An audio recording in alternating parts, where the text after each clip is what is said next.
Kisah Para Rasul 13. Pada waktu itu dalam jemaat di Antiokhia ada beberapa nabi dan pengajar, yaitu Barnabas dan Simeon yang disebut Niger, dan Lukis orang Kirene, dan Menahem yang diasuh bersama dengan raja wilayah Herodes, dan Saulus. Ayat 2. Pada suatu hari ketika mereka beribadah kepada Tuhan dan berpuasa, berkatalah Roh Kudus, "Khususkanlah Barnabas dan Saulus bagiku untuk tugas yang telah kutentukan bagi mereka." Ayat 3.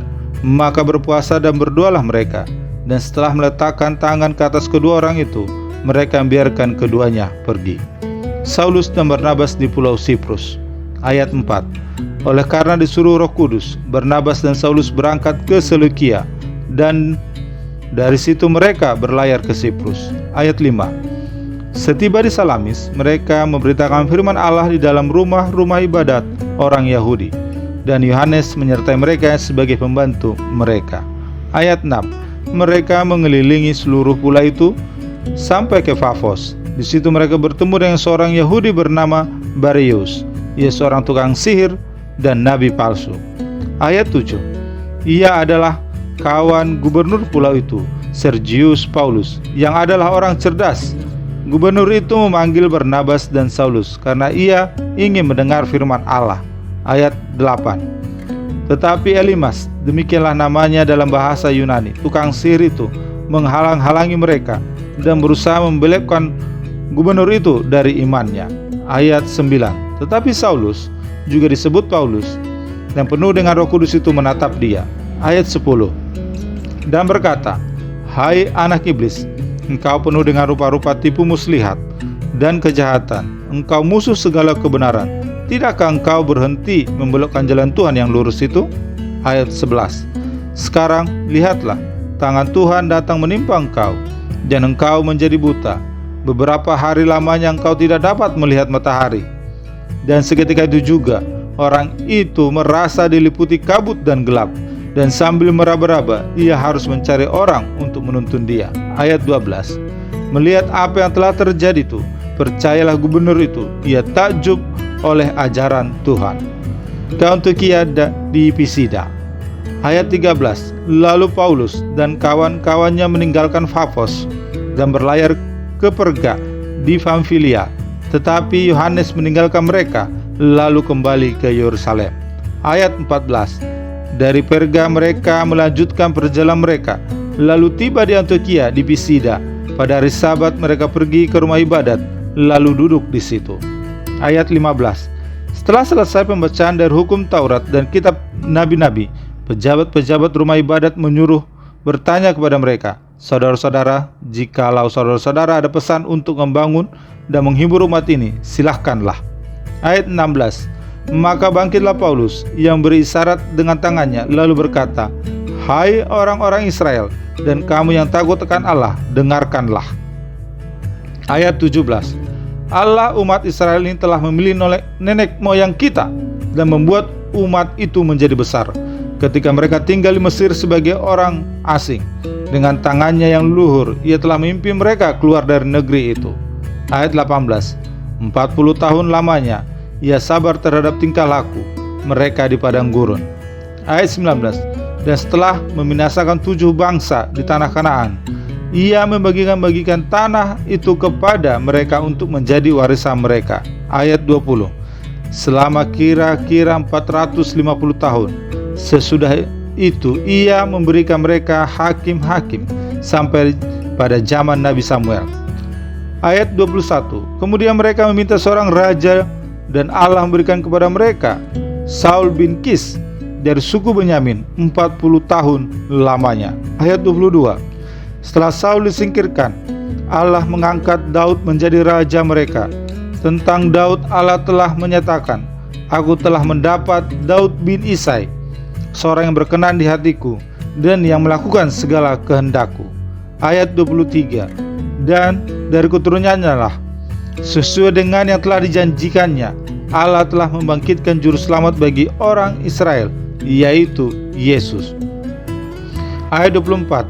Menjelang kedatangannya, Yohanes telah menyerukan kepada seluruh bangsa Israel supaya mereka bertobat dan memberi diri dibaptis. Ayat 25. Dan ketika Yohanes hampir selesai menunaikan tugasnya, ia berkata, "Aku bukanlah dia yang kamu sangka, tetapi ia akan datang kemudian daripadaku. Membuka kasut dari kakinya pun aku tidak layak." Ayat 26. Hai saudara-saudara, baik yang termasuk keturunan Abraham maupun yang takut akan Allah, kabar keselamatan itu sudah disampaikan kepada kita. Ayat 27.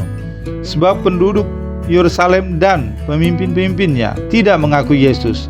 Dengan menjatuhkan hukuman mati atas dia, mereka menggenapi perkataan nabi-nabi yang dibacakan setiap hari Sabat. Ayat 28.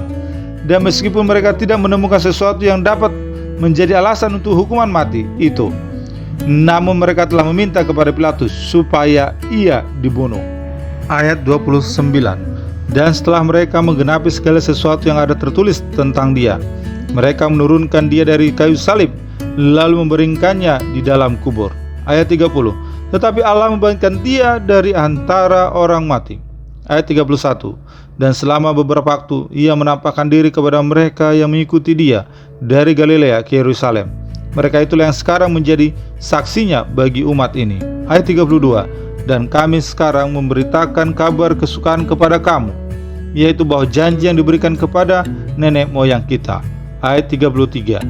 Telah digenapi Allah kepada kita, keturunan mereka, dengan membangkitkan Yesus, seperti yang ada tertulis dalam Mazmur kedua.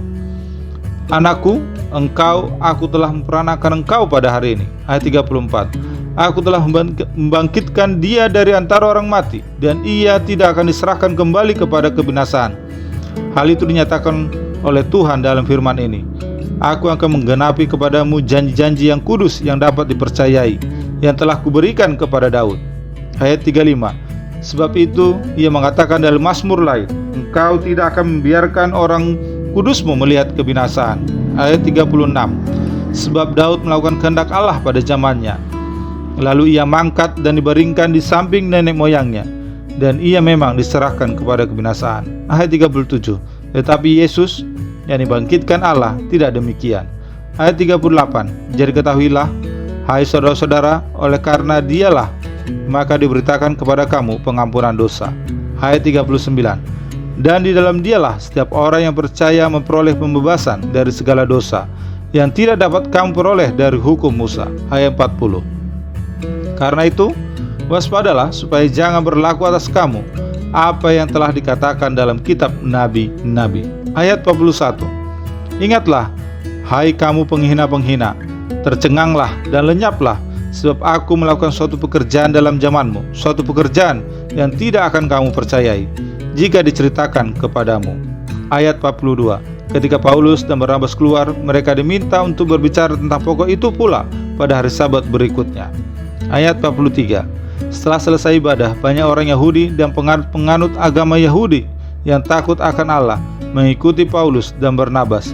Kedua rasul itu mengajar mereka dan menasihati supaya mereka tetap hidup di dalam kasih karunia Allah. Ayat 44. Pada hari Sabat berikutnya, datanglah hampir seluruh kota itu berkumpul untuk mendengar firman Allah. Ayat 45. Akan tetapi, ketika orang Yahudi melihat orang banyak itu, penuhlah mereka dengan iri hati dan sambil menghujat, mereka membantah apa yang dikatakan oleh Paulus. Ayat 46. Tetapi dengan berani Paulus dan Barnabas berkata, memang kamulah firman Allah harus diberitakan lebih dahulu. Tetapi kamu menolaknya dan menganggap dirimu tidak layak untuk beroleh hidup yang kekal. Karena itu kami berpaling kepada bangsa-bangsa lain. Ayat 47. Sebab inilah yang diperintahkan kepada kami, aku telah menentukan engkau menjadi terang bagi bangsa-bangsa yang tidak mengenal Allah, supaya engkau membawa keselamatan sampai ke ujung bumi. Ayat 48. Mendengar itu, bergembiralah semua orang yang tidak mengenal Allah, dan mereka memuliakan firman Tuhan. Dan semua orang yang ditentukan Allah untuk hidup yang kekal menjadi percaya. Ayat 49. Lalu firman Tuhan disiarkan di seluruh daerah itu, ke Ikonium, Listra, dan Derbe. Ayat 50. Orang-orang Yahudi menghasut perempuan-perempuan terkemuka yang takut akan Allah dan pembesar-pembesar di kota itu, dan mereka menimbulkan penganiayaan atas Paulus dan Barnabas dan mengusir mereka dari daerah itu. Ayat 51. Akan tetapi Paulus dan Barnabas mengebaskan debu kaki mereka sebagai peringatan bagi orang-orang itu, lalu pergi ke Ikonium. Ayat 52. Dan murid-murid di Antiokhia penuh dengan sukacita dan dengan Roh Kudus.